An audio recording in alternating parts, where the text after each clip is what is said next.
और पहली बड़ी खबर है, ईरान के लिए आज की रात कयामत की रात है। ये ट्रंप खुद कह चुके हैं, तो रात क्या बड़ा होने वाला है। कयामत की रात और उससे पहले बम की बरसात। ट्रंप ने कल ईरान को खुले लफ्जों में कहा था कि एक रात में मैं पूरा ईरान खत्म कर सकता हूं। Iran, while participating in Operation Epic Fury, where we're doing unbelievably well at a level that nobody's ever seen before. The entire country can be taken out in one night, and that night might be tomorrow night. The entire country can be taken out in one night, and that night might be tomorrow night. We're giving them till tomorrow, 8 o'clock Eastern Time, and after that, they're going to have no bridges, they're going to have no power plants. Stone Ages, yeah. Stone Ages. Iran, Trump कह रहे हैं Iran को आज वो पाषाण युग में पहुंचा देंगे, स्टोन एज में। और ये अमेरिकी फाइटर आप देख रहे हैं, अमेरिकी फाइटर की हलचल शुरू हो गई है जो वॉरशिप पर तैनात है।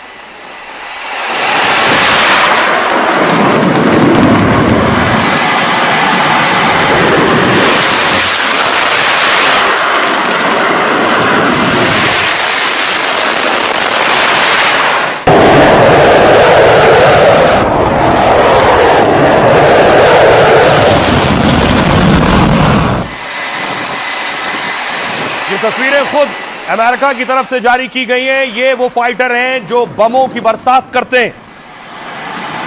अमेरिका अपने फाइटर दिखा रहा है तो ईरान अपनी मिसाइल दिखा रहा है कि उसके पास अभी वो मिसाइलें हैं जिनसे वो हमला कर सकता है और भीषण अटैक कर सकता है। ईरान कह रहा है अगर हमारे पावर सेंटर्स पर अटैक हुआ तो हमारे हमलों की सीमाएं नहीं रहेंगी, फिर हम कहीं भी हमला करेंगे।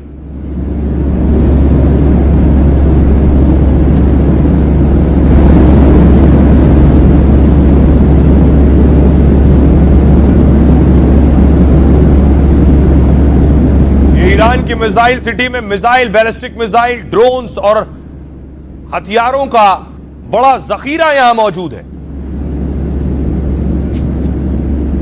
और ट्रंप के बयानों के बाद देखिए क्या किया है। ट्रंप की तस्वीर हिटलर से मिला दी है ईरान ने। हिटलर वाली मूछें लगाकर ट्रंप को के फेस को मिसाइल पर चिपकाकर और फिर दागी मिसाइल।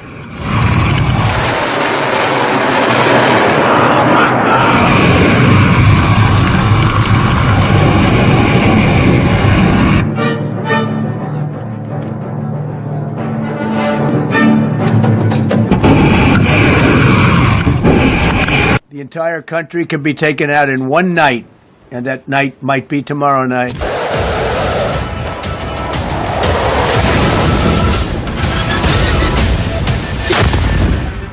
सबसे बड़ी धमकी के बाद क्या ट्रंप सबसे बड़ा धमाका करने वाले हैं? क्या आज की रात ईरान के लिए कयामत की रात होगी? क्या वो सच में ईरान को पाषाण युग में भेज देंगे? ट्रंप ने आज रात ईरान की सभ्यता खत्म करने की धमकी दी है तो पूरी दुनिया और ईरान में हड़कंप मचा है। हर जगह यही बात हो रही है कि ट्रंप इस बार कौन से हथियार चलाएंगे और कैसे ईरान पर कहर बरपाएंगे। ट्रंप ने बर्बाद करने का ट्रेलर भी दिखा दिया है। ईरान के पुल और ऑयल सेंटर पर हमले शुरू कर दिए हैं, लेकिन ईरान तब भी झुकने को तैयार नहीं। वो भी ट्रंप और अमेरिका को धमकी दे रहा है कि अब सीज फायर नहीं, सिर्फ फायर ही फायर होगा। और देखिए, रात से पहले ही अमेरिका ने हमला कर दिया। अमेरिका ने टोमाहोक मिसाइल दाग दी है। बहुत खतरनाक मिसाइल है जो अमेरिका खुद बहुत मुश्किल से तैयार करता है।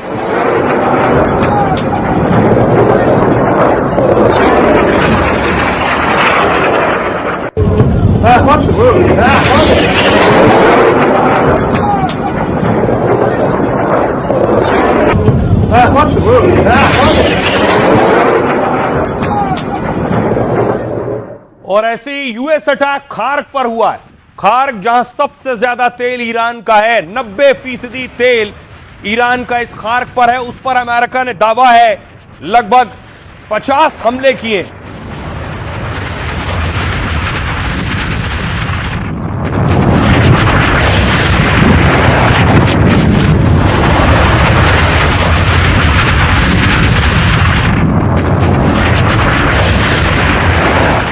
और देखिए जरा ये खार्क कहां है।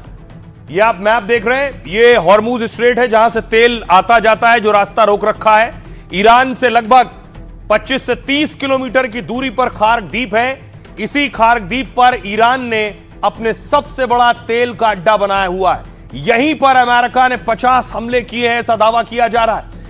आइए आपको दिखाऊं कि खार्ग द्वीप दिखता कैसा है, जो ईरान के लिए उसकी लाइफलाइन है, उसका सब कुछ है। यह द्वीप, सारा पैसा, सारी संपत्ति यही द्वीप है। यह आप देख रहे हैं, यह है खार्ग द्वीप, ऐसा दिखता है। और इसी पर अमेरिका ने हमला किया है और इसी पर और बड़े अटैक भी हो सकते हैं। चारों तरफ समंदर के बीचों बीच यह द्वीप, इस पर अमेरिका हमला करके कब्जा भी कर सकता है। ट्रंप की नजरें इस पर दशकों से रही हैं। देखिए जरा खार्ग द्वीप पर कैसे अटैक होगा। यह आप देख रहे हैं, यह है खार्ग द्वीप और अमेरिका क्या इस पर अपनी सेना भेजेगा, क्योंकि आपने देखा इस्फहान में जब पायलट को उड़ा कर ले गए, वो भी एक अटैक था। घुसकर कैसे मिलिट्री ने अटैक किया, खार्ग द्वीप पर अटैक करके क्या कब्जा किया जा सकता है। ट्रंप की डेडलाइन खत्म होने से पहले ईरान पर बड़ा हमला हुआ। अमेरिका ने अब ईरान के सबसे अहम तेल भंडार को निशाना बनाया। ईरान के खार्ग आइलैंड पर भीषण बमबारी की है। अमेरिकी हमलों से पूरा खार्ग धुएं और धमाकों से दहल उठा है। खबर है कि अमेरिका ने खार्ग में 50 सैन्य टारगेट पर हमला किया है। इसे डेडलाइन से पहले ट्रंप का वार्निंग अटैक माना जा रहा है। तो क्या सीज फायर नहीं हुआ तो ट्रंप खार्ग पर कब्जा कर लेंगे। ट्रंप ने कई बार कहा है और उन्होंने कहा मुझे ईरान का तेल पसंद है और खार्ग आइलैंड तेल और रणनीतिक तौर पर ईरान की लाइफलाइन माना जाता है। ईरान करीब 90% तेल इसी खार्ग आइलैंड पर रखता है। यही तेल और गैस है ईरान का। खबर है कि यहां अभी करीब 2 करोड़ बैरल तेल स्टोर है और रोज 70 लाख बैरल तेल यहां से लोड हो सकता है। खार्ग आइलैंड हॉर्मुज स्ट्रेट से भी काफी करीब में है। मतलब खार्ग पर अगर अमेरिका का कब्जा हो गया तो उसके लिए हॉर्मुज खुलवाना ज्यादा मुश्किल नहीं होगा। वैसे अमेरिका ने अभी खार्ग पर हवाई हमले कर नुकसान पहुंचाया। सिर्फ खार्ग पर पूरा कब्जा करने के लिए एक ग्राउंड ऑपरेशन, जमीन पर ट्रंप को अपनी सेना उतारनी पड़ेगी।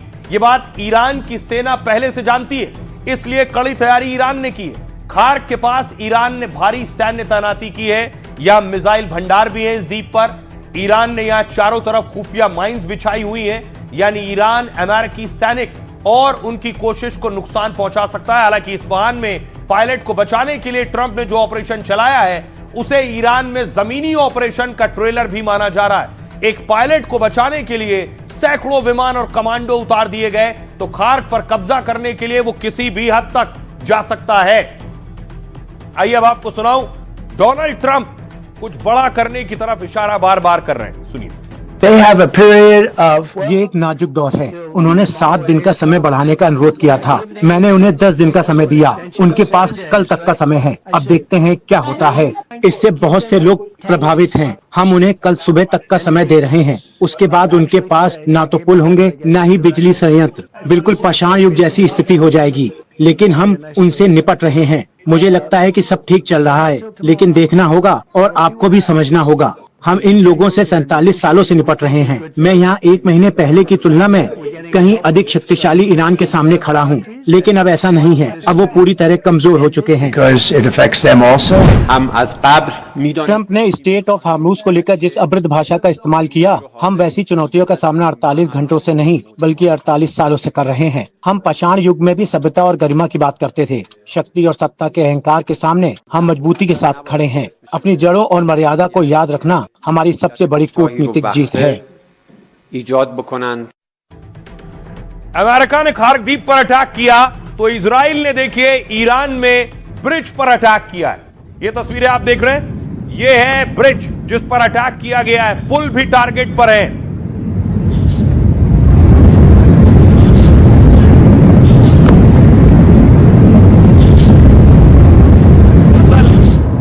ये एक रेलवे ब्रिज है और ये रेलवे ब्रिज केशम में है। केशम आपको बताऊं, जहां खार्ग द्वीप है, जहां हॉर्मुज है, वहीं पर है केशम। और केशम पर भी अमेरिका की नजरें रही हैं, इजराइल की नजरें रही हैं हॉर्मुज खुलवाने के लिए। वहां पर एक रेलवे ब्रिज पर अटैक हुआ और उस केशम पर हमले के बाद देखिए जरा, एक शख्स घायल हो गया है। घायल शख्स को फौरन अस्पताल ले जाया गया है। ये ईरान की तस्वीरें दिखा रहा हूं मैं आपको।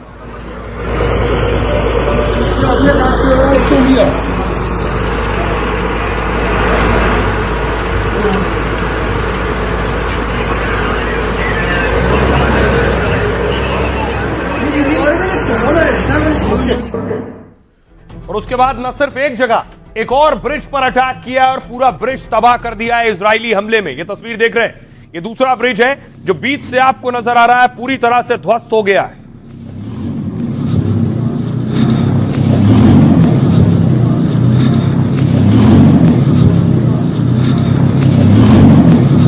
इससे पहले भी ट्रंप ईरान में 3,800 करोड़ का एक ब्रिज उड़ा चुके हैं, जो पूरे मिडिल ईस्ट का सबसे ऊंचा ब्रिज था।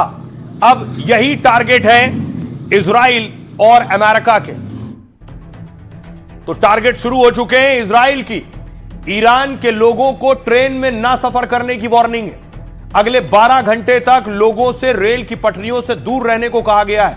इजरायली सेना ने सोशल मीडिया पर पोस्ट किया, प्रिय नागरिकों, आपकी सुरक्षा के लिए हम आपसे अपील करते हैं कि अभी से लेकर रात 9 बजे तक पूरे देश में ट्रेन से यात्रा न करें। ट्रेन और रेलवे लाइनों के पास आपकी मौजूदगी आपकी जान के लिए खतरा हो सकती है।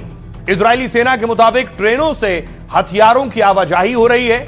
ईरानी सेना ट्रेन का इस्तेमाल सैन्य अभियान के लिए कर रही है। इजराइल अब उन सभी संस्थानों को टारगेट कर रहा है जिससे ईरान की सेना को किसी तरह की मदद मिलती है। तबरीज, काशान और जंजान जैसे शहरों में हमले शुरू हो चुके हैं। यहां रेल नेटवर्क को निशाना बनाने की कोशिश की गई है। रेल सिस्टम और पर निशाना बनाने से ईरान में अफरा तफरी का माहौल है। ईरान में इजराइल की इस धमकी को गंभीरता से लिया जा रहा है, क्योंकि पहले भी इस तरह की चेतावनी हमलों में बदल चुकी है और इजराइल की चेतावनी के बाद मशहद ट्रेन सर्विस फिलहाल रोक दी गई है। यहां अगली सूचना तक ट्रेन सेवाएं बंद रहेंगी, वरना हालात और खराब हो सकते हैं। यात्रियों को सड़क से यात्रा करने का सुझाव दिया गया है। ट्रांस ईरानी रेलवे जो 1400 किलोमीटर तक फैला हुआ है, ईरान का रेल नेटवर्क व्यापक और आरामदायक माना जाता है। 3 करोड़ से ज्यादा लोग ईरान में ट्रेन में यात्रा करते हैं। ईरान का कई देशों के साथ रेल संपर्क भी जुड़ा हुआ है, इसलिए ईरान में फिलहाल रेल रोक दी गई है, ट्रेन रोक दी गई है। सुनिए जरा इजरायली पीएम बेंजामिन नेतन्याहू क्या कह रहे हैं। हम ईरानी शासन के आतंकियों को लगातार खत्म कर रहे हैं। अब हम ये और ज्यादा ताकत के साथ करने जा रहे हैं। कल हमने ईरान में यातायात सुविधा के साथ उनके कई हेलीकॉप्टर पर हमला किया। आज हमने ईरान की रेल पटरियों और ब्रिज पर हमला किया है जो ईरान की सेना इस्तेमाल कर रही थी।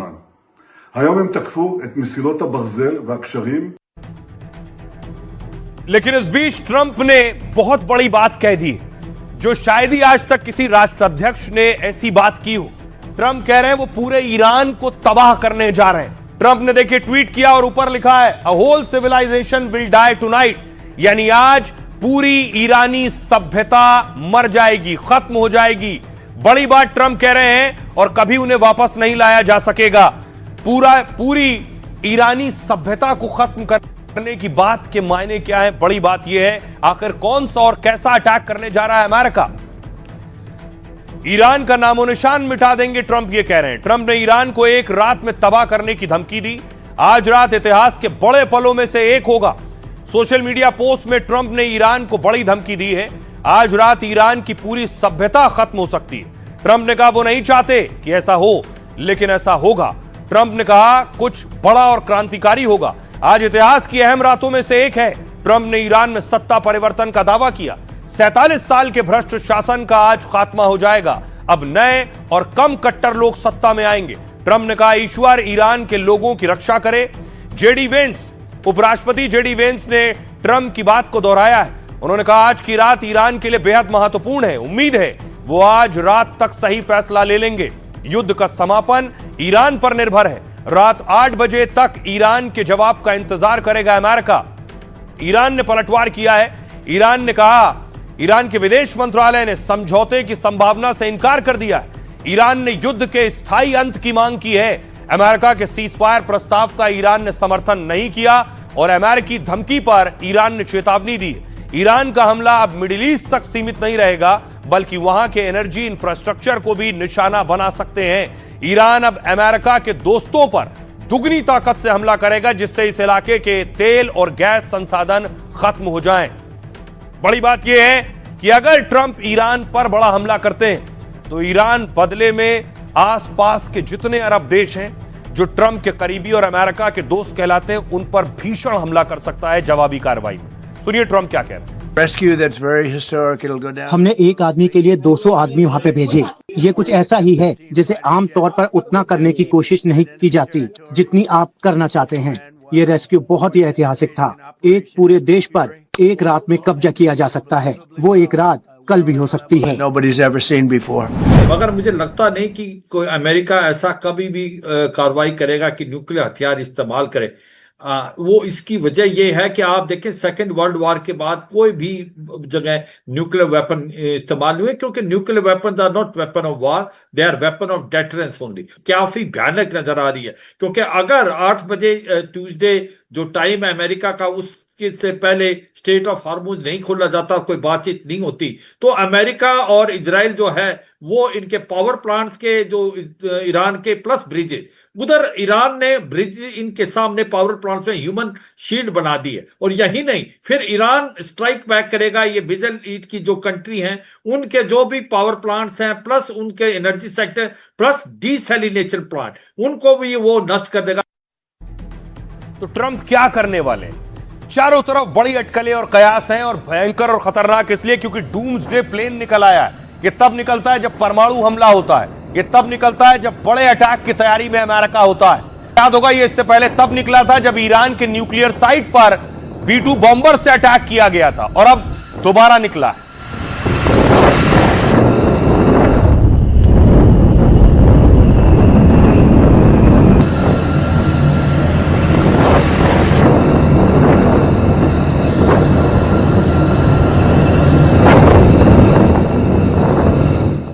और आइए आपको बताऊं, आपने देखा डूम्सडे, ये है डूम्सडे, लंबा चौड़ा लहीम शहीन। ट्रंप के अल्टीमेटम देते ही अमेरिका में ये डूम्सडे प्लेन उड़ने लगा है। अमेरिका के आसमान में डूम्सडे दिखा तो ईरान तक चर्चा होने लगी। अमेरिका का बोइंग E-4B यानी डूम्सडे विमान इमरजेंसी के लिए बना है। आपातकाल या परमाणु युद्ध जैसे हालात में डूम्सडे प्लेन उतरता है। मतलब जब अमेरिका किसी पर बहुत खतरनाक हमले करता है और जवाब में राष्ट्रपति या टॉप कमांडर पर हमले का खतरा होता है, तब यह फ्लाइंग पेंटागन यानी डूम्सडे विमान एक्शन में उतरता है, और इस पर परमाणु बम से निकले रेडिएशन का असर नहीं होता है। मिसाइल और साइबर हमले से बचने में भी सक्षम होता है। हवा में इसमें ईंधन भर सकता है, बिना रुके कई दिन तक उड़ सकता है। इसमें अमेरिका के राष्ट्रपति और आर्मी चीफ तक बैठ सकते हैं। मतलब यह हमले या खतरे के वक्त कमांड सेंटर की तरह काम करता है। इसे ऐसे डिजाइन किया गया है कि प्लेन के आगे के हिस्से में कॉन्फ्रेंस रूम है और पीछे ब्रीफिंग रूम और संचार कंट्रोल पैनल, और इसके पीछे होता है रेस्ट एरिया यानी जहां आराम कर सकते हैं ट्रंप जाकर। अब यह है B-2 बॉम्बर। ट्रंप की डेडलाइन के बाद अमेरिका ने B-2 बॉम्बर की तस्वीरें भी जारी की। अमेरिका ने ईरान पर सबसे पहले B-2 बॉम्बर से हमला किया था। खमनेई और उनके परिवार पर B-2 बॉम्बर से ही हमला किया गया। B-2 दुनिया का सबसे महंगा और चुपके से हमला करने वाला बॉम्बर माना जाता है। एक B-2 बॉम्बर की कीमत है 18,000 करोड़ रुपए से ज्यादा। यह रात में बिना आवाज के उड़ता है और सटीक बम गिराता है। सिर्फ B-2 बम वर्षक विमान से बंकर बस्टर बम गिराया जा सकता है, जो बंकर या बुलेट प्रूफ सुरंग तक को उड़ाने की क्षमता रखता है। B-2 विमान 18,000 किलो तक का विस्फोटक ले जा सकता है और बिना ईंधन भरे यह 11,000 किलोमीटर तक उड़ान भर सकता है। यानी यह दुनिया में किसी भी जगह कुछ ही घंटों में पहुंच सकता है और लंबी दूरी तय कर सकता है। सुनिए जरा, तो क्या बड़ा होने वाला है। आसमान में चारों तरफ खतरनाक फाइटर, समंदर में जंगी बेड़े। सुनिए जरा क्या कुछ कह रहे हैं अमेरिकी रक्षा मंत्री। आज इस अभियान के पहले दिन के बाद से सबसे अधिक हमले होंगे। कल तो आज से भी अधिक हमले होंगे, और फिर ईरान के पास एक विकल्प होगा। सोच समझकर चुनाव करें, क्योंकि राष्ट्रपति ट्रंप कोई ढिलाई नहीं बरतते। तेहरान से देख रहे हमारे दुश्मनों के लिए ये एक स्पष्ट संदेश है।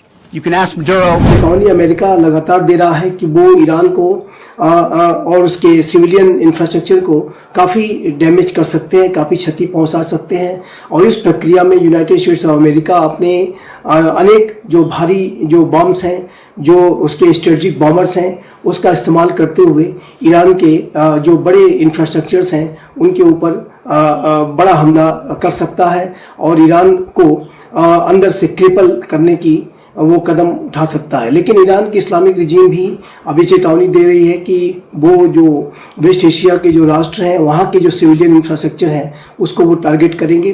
तो आने वाले समय में ये जो पूरी स्थिति है वो सिविलियन इंफ्रास्ट्रक्चर के ऊपर बड़े खतरे का अंदेशा पैदा कर रही है।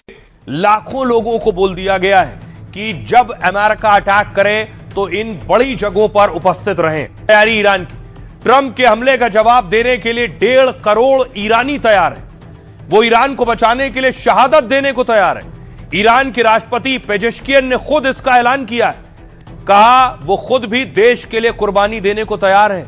मतलब ट्रंप के सामने 1.5 करोड़ फिदाइन बनकर उतरेंगे, क्योंकि पावर प्लांट को बचाने के लिए ईरान ने यह प्लान बनाया है। बिजली और परमाणु ठिकानों पर आम लोग ढाल बनकर खड़े हो रहे हैं। बड़ी संख्या में छात्र, कलाकार, खिलाड़ी ह्यूमन चेन बना रहे हैं। ईरान में जो पावर प्लांट और अहम ठिकाने ट्रंप के टारगेट पर हैं, वहां सुरक्षा के लिए अब एयर डिफेंस या सेना नहीं, आम लोग खड़े हुए हैं। बिना हथियार, किसी सुरक्षा कवच के लोग एक दूसरे का हाथ पकड़े हुए हैं और दुनिया को दिखाने की कोशिश कर रहे हैं कि वो हमले से डरते नहीं। अंतर्राष्ट्रीय कानून के मुताबिक जंग में मानव ढाल का इस्तेमाल करना मना है, लेकिन यह भी नियम है कि जानबूझकर आम नागरिकों पर हमला ना किया जाए। निहत्थे आम लोगों को निशाना बनाना युद्ध अपराध तक कहा जाता है। और खबर है कि ईरान इसी कानूनी पेच का फायदा उठाना चाहता है। वो दुनिया को यह दिखाना और बताना चाहता है कि उसके बिजली घर सैन्य ठिकाने नहीं है, बल्कि आम जनता की जरूरत है और ट्रंप उन पर हमला कर रहे हैं। सुनिए जरा ईरान के लोग क्या कुछ कह रहे हैं और नेता क्या कह रहे हैं। देश के पावर प्लांट के आसपास देश के युवा, कलाकार और खिलाड़ी जमा हों। आपकी पसंद या विचारधारा चाहे जो हो, लेकिन अगर ईरान के भविष्य और देश की जनता ख्याल है तो एकजुट होकर जमा हो जाइए और दुनिया को बताइए कि बुनियादी ढांचे पर हमला करना युद्ध अपराध है। सच कहूँ तो हालात बेकाबू और डरावने हैं। हमें समझ नहीं आ रहा कि बिजली कितने समय तक रहेगी या बिना बिजली के जिंदगी कैसी होगी। इंटरनेट की समस्या से हमारा कारोबार प्रभावित हो रहा है। हमारे बच्चे ऑनलाइन क्लास लेते थे, लेकिन इंटरनेट बंद है तो सब ठप हो गया है। आगे क्या होगा पता नहीं। अगर बिजली चली गई तो मुझे नहीं पता क्या हो सकता है। अगर बिजली चली जाए या पानी ना हो तो हम शायद 2-3 दिन या 1 हफ्ते तक की तैयारी कर पाएंगे। अगर ये इससे भी ज्यादा लंबे समय तक चला तो हमें बहुत दिक्कतें होंगी। Sometimes when Trump or Netanyahu threats Iran for bombardment of the generators, the plants, yes, and they say that we are going to bombard there. I think we are just nervous about the patients. Trump start the war against our country and our nation, and he don't know that we are the nation of peace, and we are not to start this war, but we are end this war, and the Trump is come to hell, and here is the real hell. अब सोचिए जरा, Iran क्या करेगा जब America Iran पर बम बरसाएगा। Iran बदले में America के दोस्त मुस्लिम देश, उनके करीबी, उन पर हमले करेगा, जिसकी शुरुआत ईरान ने की। ये सऊदी अरब की तस्वीर मैं आपको दिखा रहा हूं। सऊदी में ऑयल फैसिलिटी पर ईरान ने अटैक किया है।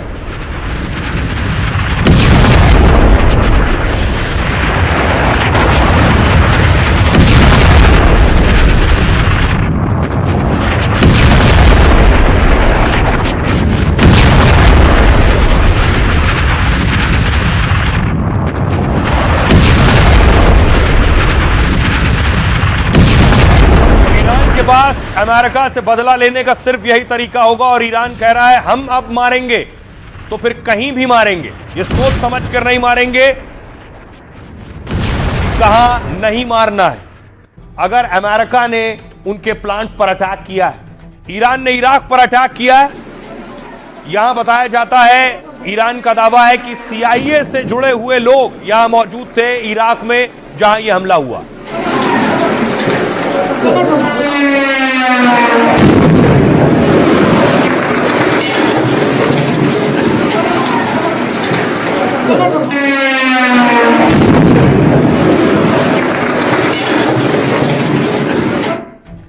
देखिए क्या करने वाला है ईरान।